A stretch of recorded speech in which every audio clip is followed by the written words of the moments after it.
Before I actually get into this commentary, I wanted to point out something that was glaringly obvious to me when it comes to what I'm about to talk about outside of the meat of the story itself.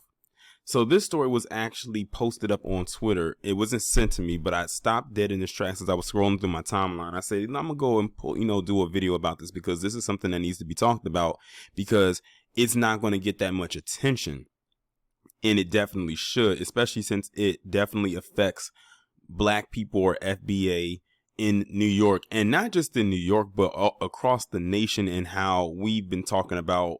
If you're on Twitter and been on like Twitter for the last couple of weeks, it's been one big deal when it comes to FBA standing their ground, or standing our ground, I should say, against the illegal immigrants, or in some cases immigrants in particular, and how we know that that's not going to benefit us and really has not been benefiting us. But what was glaringly obvious to me is the person who posted this. The article they sent me, in which I'm going to read from, came from Breitbart. Now, when I typed in Black Americans Sue NYC as keywords into Google, these were the first two articles that came up about it. One, as you can see, came from Fox News, and another one came from AMAC. These two publications, including Breitbart, are known to be heavily right-leaning publications. And it doesn't surprise me that these were the three that led with this story. Because don't get it twisted, while this is what the New Yorkers are doing up there is a good thing, the people who published it always have an angle. I always side-eye when a lot of these right-leaning PC-ran websites or blogs post anything about Black people in this particular way, because they'll post about this one way while having another angle, and it's almost like they're subliminally trying to say we're slowly getting them to our side. No, that's not what's happening. We're forming our own agenda, and that does not include the people you don't like, and it doesn't include you either. It's for us, because I bet you that a lot of these publications like Fox News, this AMAC, and Breitbart, when it came to the topic of reparations, they probably had some very I would say demonizing things to say. But because it's something that they like, they'll post it. So don't get it twisted. I just had to lead with that opener right quick, because they'll look at this and say, "Oh, we're getting them to our side." No, that's not what's happening. It's just that we're aware of what's going on, and we're finally speaking up. That's what it's about. But now that I've gotten that out the way, I can go ahead and read this article. Now, this is the one that I came across that's coming from Breitbart, and it was posted on February 2nd, 2022. Black Americans in New York City have filed a lawsuit against the city for giving municipal voting rights to nearly 1 million foreign nationals. As Breitbart News has chronicled, Democrats on the 51, see how they led with a political leaning? And I kind of knew that they were going to do that. Democrats on the 51-member New York City Council approved a plan last month that allows more than 800,000 foreign nationals with green cards, visas, and work permits the opportunity to vote in citywide elections so long as they have resided in the city for at least 30 consecutive days. 30 days, only a month. So imagine they can come over here illegally and only live here for a month, and boom, they're just allowed to vote automatically. That's it. That's simple. Now, 4 Black Americans and New York City residents, Phyllis Coachman, DeRoy Murdoch, Catherine James, and Anthony Gilhuys, I'm guessing that's how you pronounce his last name, is spelled Gilhuys, have filed a suit with the help of the Public Interest Legal Foundation. Their lawsuit accuses the city's Board of Elections of violating the 15th Amendment by imposing a racially discriminatory policy that is set to drastically dilute the power of American citizens in New York City, and specifically of Black Americans. All of the relevant indicia demonstrate that a racially discriminatory purpose was a motivating factor in the passage of the Foreign Citizen Voting Bill. The lawsuit states the New York City Council was aware of the discriminatory impact the Foreign Citizen Voting Bill would have on the voting strength of Black voters. These concerns were raised by the council members. Despite the discriminatory impact and the knowledge that the New York City Council was without legal authority to grant foreign citizens the right to vote, The council moved forward and passed the bill anyway. Now, keep in mind, that voting rights bill, that voting rights act that they kept trying to pass that got rejected, that would have really affected the entire nation. What they're doing in New York, based on what I've read so far, that would have affected the entire United States. That's why we were saying we were glad that got shut down. But you have some of these old Negroes, both the men and the women, and unfortunately some of the ones in my generation trying to push this forward. I'm like, do y'all realize what you're trying to vote for? Do you realize what you're trying to get passed?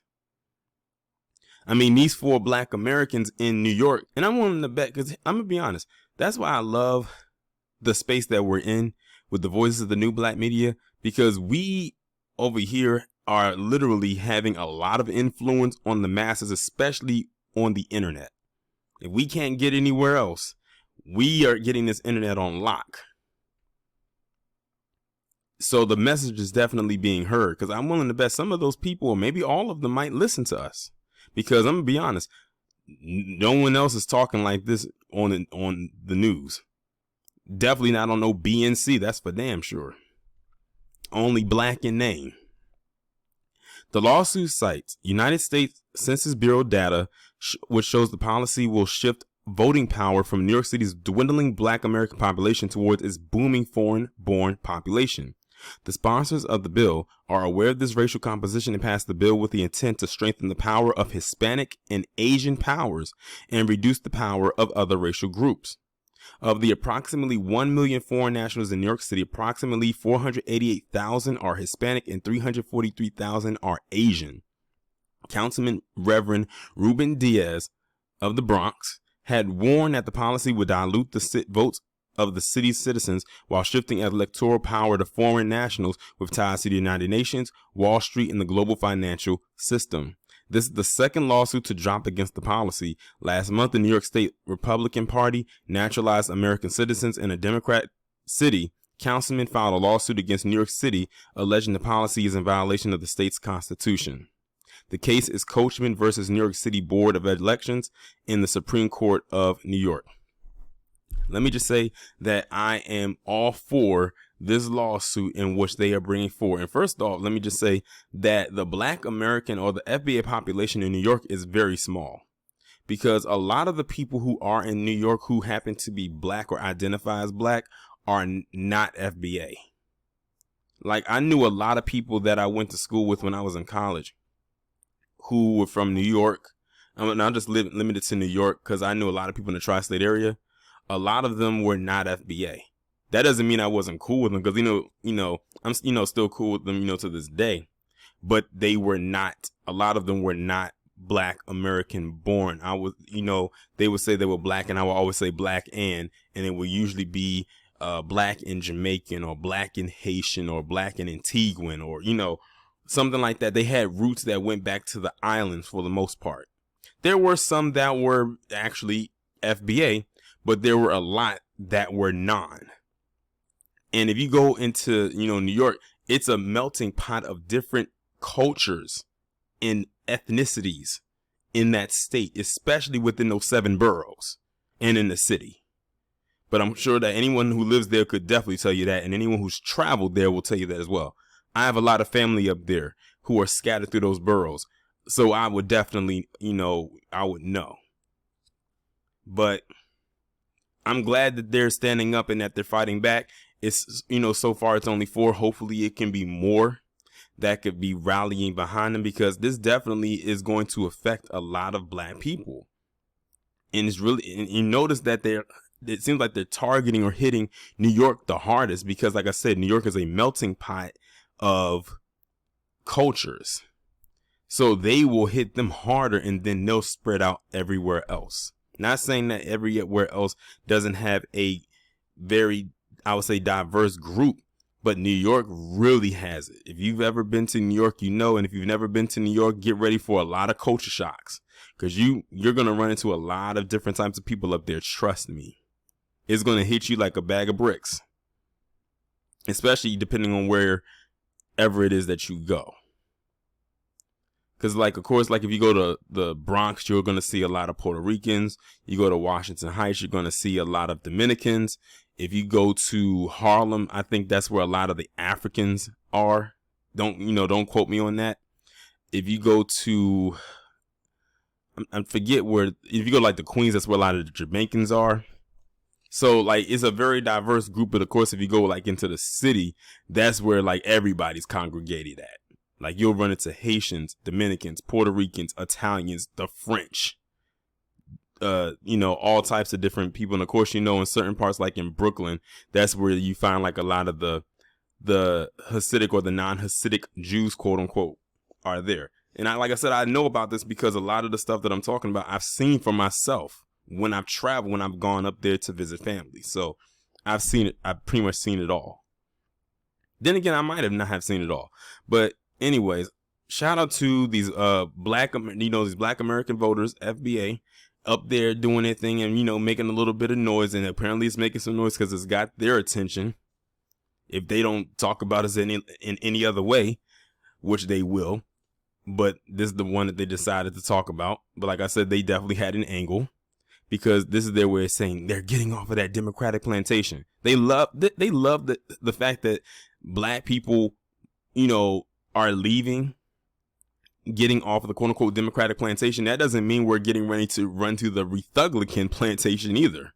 No, we're creating our own enclave that is separate from you and from them.